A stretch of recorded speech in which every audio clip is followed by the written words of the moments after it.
could be a profound breakthrough in the way we age.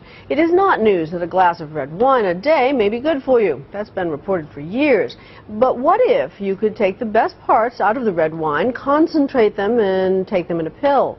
Some maverick scientists think they're on the way to doing just that. Nightline's Vicki Mabry reports. These two mice are racing toward the elusive fountain of youth. So why is the one on the right moving so much faster? He's running on red wine, or more precisely, Resveratrol, a natural compound found in red wine. And the man behind the mice is betting that molecule is the answer to aging. We believe these molecules are working by activating these very ancient genetic pathways that control the aging process. Controlling aging with drugs. It's a remarkable idea, and some might say an outlandish one. But these two men say they're enticingly close to making that idea a reality. We started with a clean slate and looked. Meet the scientist, Harvard Medical School's David Sinclair, and the money man, millionaire investor Christoph Westphal, behind Certris Pharmaceuticals. They say what they're doing here in Cambridge, Massachusetts, the biotech hub of the universe, is going to revolutionize medicine. If we are right, these drugs will be enormously successful drugs and treat very important diseases. Inside a nondescript building, the co-founders share a tiny office and a goofy sense of humor.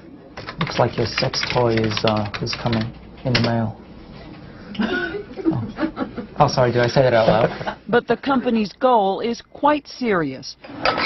They hope to develop drugs that will treat not just some, but potentially all of the diseases that come with old age. Diabetes, Alzheimer's, Parkinson's.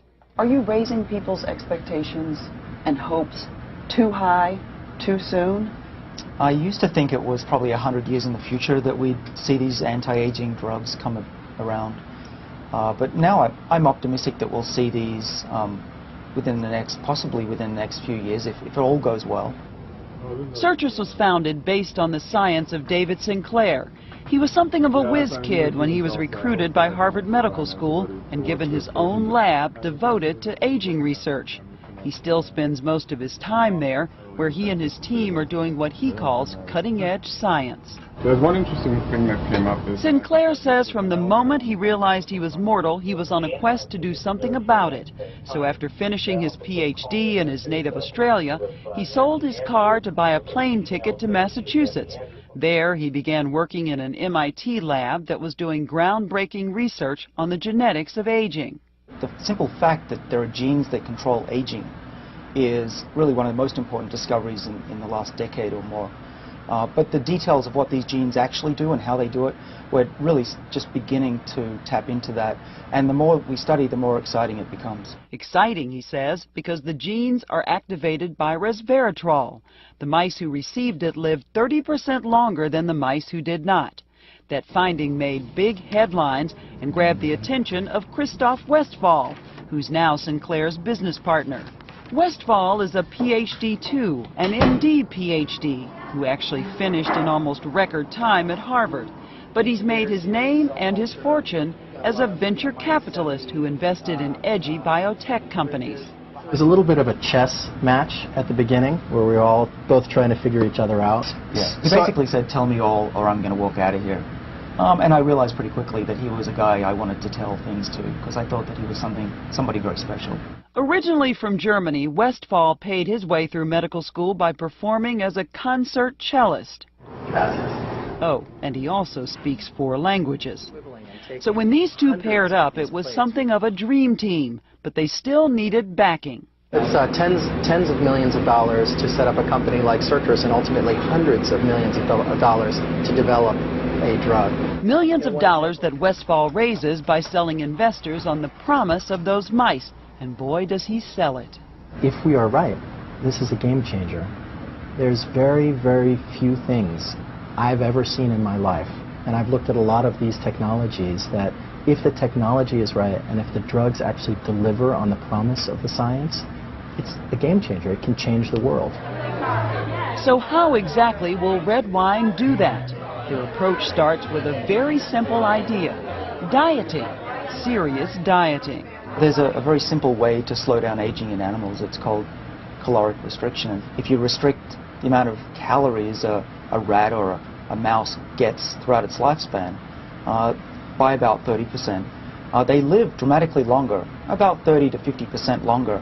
So these same rats, where the control rats that are on a normal diet have cancer and are dying from all sorts of horrible diseases, the rats on the calorie-restricted diet are running around the cage, they're free of diseases, they don't have cancer.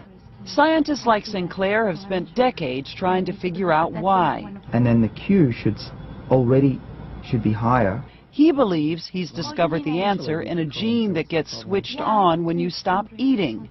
The gene starts producing an enzyme that puts your cells in defense mode, more able to fight off disease. So instead of having to calorie restrict your whole lifespan, which nobody really wants to do, your life may not be longer, but it certainly will feel that way. What we hope to do is have a pill that will be able to be taken safely, hopefully for many years, and to give you the same benefits as this diet that we see happen in these rats, this remarkable effect on aging and diseases of aging. But you can still eat and enjoy your life. Exactly. Which brings us back to that bottle of red wine and resveratrol, wine's magic ingredient. You can think of Pac-Man controlling things in the cell, and resveratrol binds to the Pac-Man and makes it more active and tells the cell to be more energy efficient, ramp up metabolic rate, and overall for the organism we think improves health and resistant to diseases of aging. Sinclair's research shows that's what happens in mice as well as in yeast. But will it work the same way in humans? This is very, very pure resveratrol, which is pure enough to go into human clinical studies. How much of this do you need for the benefits? Well, that's a great question. I wish I knew the answer to that. Is that what you're trying to find out now? Yeah. What you do in early human clinical trials is you test various doses. They're doing those human trials now and say they expect results around the end of the year.